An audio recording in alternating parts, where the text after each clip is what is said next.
Si tu considères faire l'acquisition d'un bien immobilier, mais que tu ne sais pas exactement quelle est ta capacité d'emprunt, bien évidemment, une des premières étapes, c'est de la calculer. J'aimerais commencer par dire que les critères de prêt ou les critères de qualification pour chaque institution financière sont légèrement différents. Donc, évidemment, la seule manière de savoir exactement combien est-ce qu'une banque est prête à nous prêter, c'est d'aller voir la banque elle-même ou d'aller voir un courtier hypothécaire qui va faire ces demandes-là et ces recherches-là pour vous. Puis eux vont pouvoir vous dire exactement combien ils sont prêts à vous prêter selon leurs critères. Maintenant, le sujet de la vidéo d'aujourd'hui, c'est d'explorer un petit peu c'est quoi les critères qui sont utilisés, puis qu'est-ce qui varie exactement de banque en banque, puis comment est-ce qu'on peut avoir une idée de sa capacité d'emprunt, puis surtout comment est-ce qu'on peut comprendre le processus de qualification, comment est-ce qu'on peut comprendre comment est-ce qu'une banque détermine notre capacité d'emprunt, ce qui nous donne un petit peu un meilleur point de vue, mais aussi une meilleure position pour contrôler et influencer notre capacité d'emprunt dans le futur. Donc, en gros, quand on parle de capacité d'emprunt, la première chose qu'il faut comprendre, c'est que ce que les banques qualifient, c'est surtout notre capacité à payer. Donc, en d'autres mots, ce qu'ils qualifient, c'est la taille du paiement mensuel. Donc, ils ne qualifient pas directement une capacité de « Ah, vous pouvez vous payer, monsieur, madame, une maison à 500 000, disons. » Ils vont plutôt se dire « Vous, OK, selon vos revenus et vos autres dépenses, vous pouvez honorer un paiement mensuel de, disons, 1500 $. Et c'est à partir de ce paiement-là mensuel qu'ils vont extrapoler, selon leur taux actuel, c'est quoi le prêt total qu'ils peuvent vous accorder. Puis ensuite, si on connaît la mise de fonds disponible, puis les pourcentages de mise de fonds demandés selon ce qu'il y a une assurance SCHL pour la vidéo précédente ou pas, bien à ce moment-là, ils vont pouvoir déterminer c'est quoi la valeur maximale d'un bien immobilier que vous pouvez vous payer. Donc comme on disait, la première chose à déterminer, c'est notre capacité de paiement mensuel. Donc, selon le Collège immobilier du Québec, statistiquement, jusqu'à 32% du revenu brut d'une personne peut être utilisé pour payer le bien immobilier, pour honorer les paiements. Ça, d'ailleurs, c'est une statistique qui est utilisée dans la réglementation canadienne qui régule justement les prêts hypothécaires. En fait, précisons que ce 32%-là du revenu brut, ça comprend, oui, le paiement hypothécaire, mais ça comprend aussi les taxes foncières et l'électricité. Trois éléments qu'on va additionner ensemble qui ne doivent pas excéder 32% de notre revenu annuel brut ou mensuel. Donc, ce 32% maximum-là, il y a un nom dans le milieu financier, c'est l'ABD, donc l'amortissement brut de la dette. Vous devriez avoir une formule qui s'affiche à l'écran en ce moment, la formule de l'ABD. Donc, l'ABD, c'est comme on le mentionnait plus tôt, les paiements mensuels de l'hypothèque, plus les taxes foncières, plus le compte d'hydro, divisé par nos revenus bruts, fois 100 pour donner le pourcentage. Donc, dans l'exemple suivant, on veut aller calculer selon un ABD maximum de 32% et un revenu annuel de 100 000 $, des taxes de 2 500 et un coût d'hydro annuel de 1 400 $, ben, on va faire des produits croisés, on va faire un petit peu d'algèbre, puis on va se retrouver avec une capacité de paiement annuel de 28 100 $, ce qui nous donne des paiements mensuels de 2 342 $.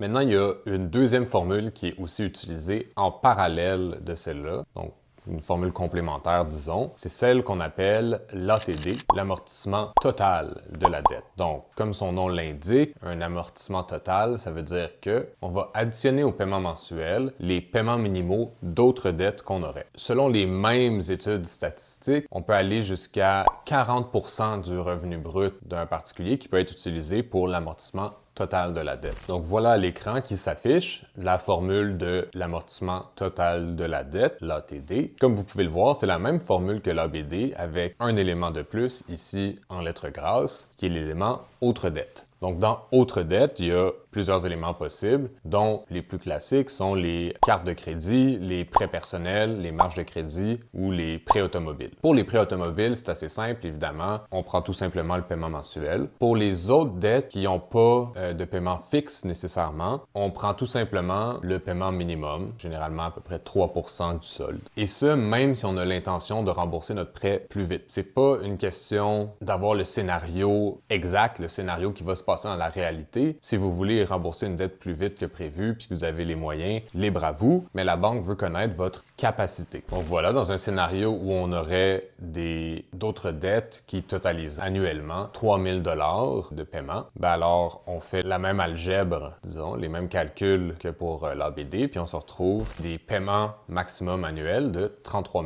100 $, ce qui nous donne mensuellement 2758 $. Donc comme on peut voir, on arrive à deux montants différents avec le calcul de l'ABD puis le calcul de l'ATD. La banque va choisir le plus petit de ces montants-là. Donc dans ce cas-ci, le plus petit de ces montants-là, c'est le montant de 2342. Donc c'est le montant qui va être retenu comme votre capacité maximale de paiement. Ça, c'était bien la première étape, calculer notre capacité maximale de paiement. Maintenant, on veut aller chercher c'est quoi notre capacité d'emprunt. Donc pour ça, ça nous prend d'autres variables. Bon, la première, c'est la capacité maximale de paiement, on l'a déjà. Ensuite, c'est le taux d'intérêt que la banque va nous charger. Il va falloir qu'on aille chercher, pour avoir un montant approximatif, il va falloir qu'on aille chercher un taux d'intérêt réaliste de la banque. Et finalement, c'est la période d'amortissement. Donc généralement, pour la période d'amortissement, on peut prendre 25 ans au Canada. C'est l'hypothèque classique. Puis d'ailleurs, pour le moment, on n'a pas le droit de faire plus long que 25 ans. Donc, pour l'exemple ici, on va utiliser une période d'amortissement de 25 ans et pour le taux d'intérêt, on va utiliser un 5 %. Et d'ailleurs, pour passer à la prochaine étape puis trouver notre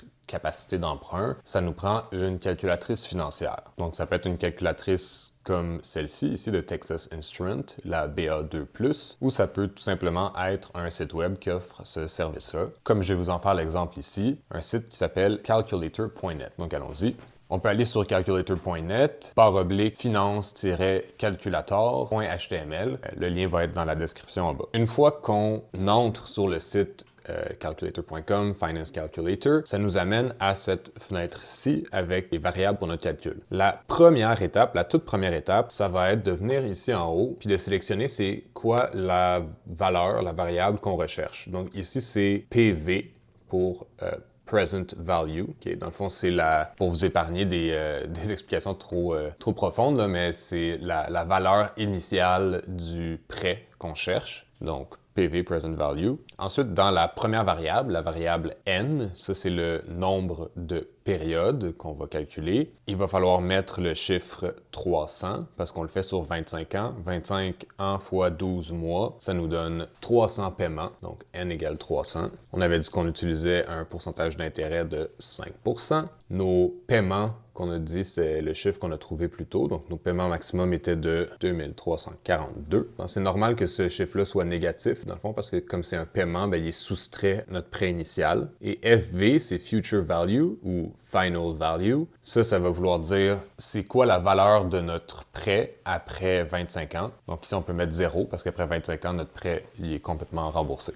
Donc, allons-y avec 0. Ensuite, très important, c'est de changer les settings. Donc, allons ici dans Settings. Puis ici, on a P sur Y, OK? Période par année, periods per year. Donc, comme c'est des paiements mensuels, on a 12 périodes par année, 12 mois par année, on met 12. CY, c'est capitalisation par année. Dans ce cas-là, on va mettre 2. Puis si vous êtes au Canada, ça va être 2. Légalement, c'est le seul type d'hypothèque qu'on peut contracter, du moins dans les hypothèques conventionnelles. Puis j'aime bien dire payment made at the beginning. Donc les paiements sont faits au début de la période. On paie le premier du mois. Et calculons. Donc ici, on peut voir, on a un PV, donc ça nous donne le résultat à droite, un PV de 404 339,42. Ça nous décortique aussi c'est quoi les paiements totaux qui vont avoir été faits avec les intérêts totaux. Mais ce qui nous intéresse, c'est de savoir qu'on peut contracter un prêt de 404 340 $. Et donc ça, c'était notre deuxième étape, l'étape où on calculait notre capacité d'emprunt. C'est pas tout à fait fini. Si on veut savoir qu'est-ce qu'on peut se payer, on va vouloir calculer c'est quoi la valeur marchande maximale d'une maison selon cette capacité d'emprunt-là. Donc le calcul est assez simple, c'est capacité d'emprunt maximale plus mise de fonds maximale. Ça va nous donner la valeur marchande maximale du bien immobilier qu'on peut se payer. À préciser qu'il y a certaines restrictions autour de la mise de fonds. On ne peut pas mettre n'importe quelle mise de fonds sur un bien immobilier. Par exemple, évidemment, on ne peut pas juste mettre 1 $ sur un bien immobilier de 500 000. À préciser qu'il y a certaines restrictions autour du montant de mise de fonds qu'on a besoin de mettre. Je vous invite à visionner la vidéo sur la SCHL et les mises de fonds pour voir un petit peu comment est-ce qu'on peut jouer avec ces différents critères-là, puis le rôle de l'assurance SCHL dans la la détermination du montant minimal de mise de fonds. Pour aujourd'hui, je vais simplement vous montrer, selon les différents pourcentages de mise de fonds, quel bien immobilier est-ce qu'on peut se payer ou c'est quoi la valeur marchande maximale du bien immobilier. Donc, comme vous le voyez en ce moment à l'écran, pour une mise de fonds de 20%, 10% ou 5%, le montant du prêt reste le même. Ce qui change, c'est le montant de la mise de fonds et donc la valeur marchande finale. Donc, pour une mise de fonds de 20%, le montant de la mise de fonds doit être de 101 000 dans le cas où on achète, où on emprunte 404 000, ce qui nous donne une valeur marchande totale ou une capacité d'achat de 505 000 $. Donc, bien noter qu'on a dû faire un petit produit croisé ici, étant donné que le 101 000 de mise de fonds, c'est 20% de notre valeur marchande finale, 505 000, et non 20% de 404 000 de notre prêt. Donc, logiquement, pour la mise de fonds de 10%, on arrive avec une mise de fonds de 44 889 $ pour une valeur totale de 448 889 $. Donc à peu près 450 000 $.